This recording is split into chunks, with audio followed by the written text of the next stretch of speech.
മുണ്ടക്കയില്ല ചൂരൽമലയിൽ bus ഇവിടെ യാത്ര അവസാനിപ്പിക്കും. ഇവരില്ലേ സാറേ, ഇവരുടെ കെട്ടിടമാണ്. കെട്ടിടം ഇപ്പൊ ഈ കെട്ടിടം പ്രവർത്തിക്കുന്നുണ്ടോ?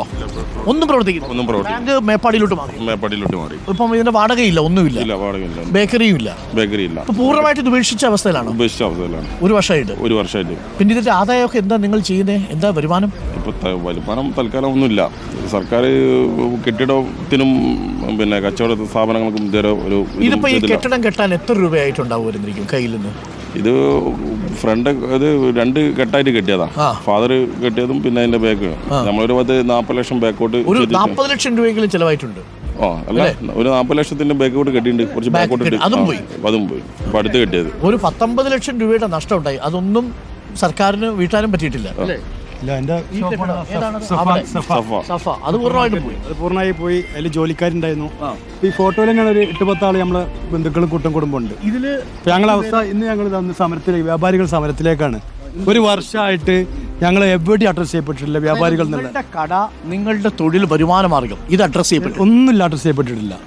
വീട്ടിൽ എനിക്ക് ദിനപത്ത് കിട്ടുന്നുണ്ട്. എൻ്റെ വാപ്പ പ്രായമുള്ള ആളാ, രോഗമുള്ള ആളാ. അത് കിട്ടിക്കൊണ്ട് നിർത്തലാക്കി. ആ സർക്കാർ നിർത്തേണ്ടത് പെട്ടെന്ന് നിർത്തുന്നുണ്ട്. അതെന്താ നിർത്തലാക്കാൻ കാരണം? എന്താ അറിയാം, വാപ്പാക്ക് റേഷൻ കാർഡ് ഉണ്ട്, ഇപ്പൊ ഉമ്മ അതിലുണ്ട്. പക്ഷെ വാപ്പ വയ്യാണ്ട് കിടപ്പ് രോഗികൾക്ക് സർക്കാർ പ്രഖ്യാപിച്ചതാണ്. ഒരു വീട്ടിൽ വാപ്പയുടെ പേരെന്താ? അബ്ദു. നമുക്ക് ഇന്ന് റവന്യൂ മന്ത്രി ഇപ്പൊ കാണും. നമുക്ക് ഈ വാപ്പയുടെ കാര്യം ഇതുവരെ ഒരു ചാനലിന് മുമ്പിൽ നമ്മളൊന്നും വന്നിട്ടില്ല. നമ്മളെല്ലാം നഷ്ടപ്പെട്ട ആൾക്കാരെ. പക്ഷെ നമ്മൾ ആരോട് പറയും സാർ? അബ്ദു പുതിയ വീട്ടിൽ പുതിയ വീട്ടിൽ നമുക്ക് ഇന്ന് റവന്യൂ വകുപ്പ് മന്ത്രിയോട് പറയണം ഈ വിഷയം. വൈത്തിരിയിൽ ഒരു 10 പ്രാവശ്യം പോയിട്ടുണ്ടാവും, അപേക്ഷ കൊടുത്തിട്ടുണ്ട്. ആദ്യം കിട്ടിക്കൊണ്ടിരുന്ന് നിർത്തലാക്കപ്പെട്ടു. എന്താ കാരണം? അശോകൻ സാർ എന്ന് പറഞ്ഞ ആൾ ഒരു 10 പ്രാവശ്യം നമ്മൾ വിളിച്ചിട്ടുണ്ടാവും. ഇതുപോലെ പല ആൾക്കാരും ഇതുപോലെ ആരും വന്ന് ഇതുപോലെ പറയില്ല. അതാണ് പ്രശ്നം. ഈ ദുരന്തം ഉണ്ടാവുന്നതിന് മുമ്പ്, അതായത് ഒരു വർഷം മുമ്പ് മാസം എത്ര രൂപ ഇതിന് വാടകയും അല്ലെങ്കിൽ വരുമാനമായിട്ട് കിട്ടിയിരുന്നു? ഡെയിലി 25,000-30,000 ഡെയിലി കച്ചവടം ഉണ്ടായിരുന്ന ഷോപ്പാണ് ഇതൊക്കെ. 20,000 രൂപ കച്ചവടം. 2 ജോലിക്കാരുണ്ട്. ഒരാൾക്ക് 22,000 രൂപ, ഒരാൾക്ക് 18,000 രൂപയും കൊടുക്കുന്ന ഷോപ്പാണത്. ഇപ്പൊ ഞങ്ങളെ സംബന്ധിച്ചിട്ട് ഈ സർക്കാരിന് തരുന്നതല്ല വേറെ ഒരു പരിപാടി. ഞങ്ങൾ വേറെ ഷോപ്പ് തുടങ്ങിയിട്ടില്ല.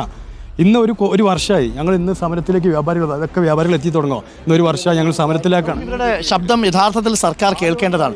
ശരിയാണ്, വീട് നഷ്ടപ്പെട്ടവർക്ക് വീട് വെച്ച് കൊടുക്കാനുള്ള പദ്ധതി വരുന്നു, നല്ല കാര്യം. അവർക്ക് 15 ലക്ഷം രൂപ വീതം വീട് വേണ്ടാത്തവർക്ക് കൊടുത്തു, അതും നല്ല കാര്യം. ദിനപത്ത കൊടുത്തുകൊണ്ടിരുന്നത് കഴിഞ്ഞ മാസം വരെ മിക്കവാറും എല്ലാവർക്കും കിട്ടി, അല്ലേ? കിട്ടി. കഴിഞ്ഞ മാസം വരെ അതിനൊന്നും അവർക്ക് പരാതിയില്ല. പരാതിയുള്ളൊരു പ്രശ്നം ചൂരൽമലയിൽ കച്ചവടം ചെയ്തുകൊണ്ടിരുന്ന വ്യാപാരികളുണ്ട്.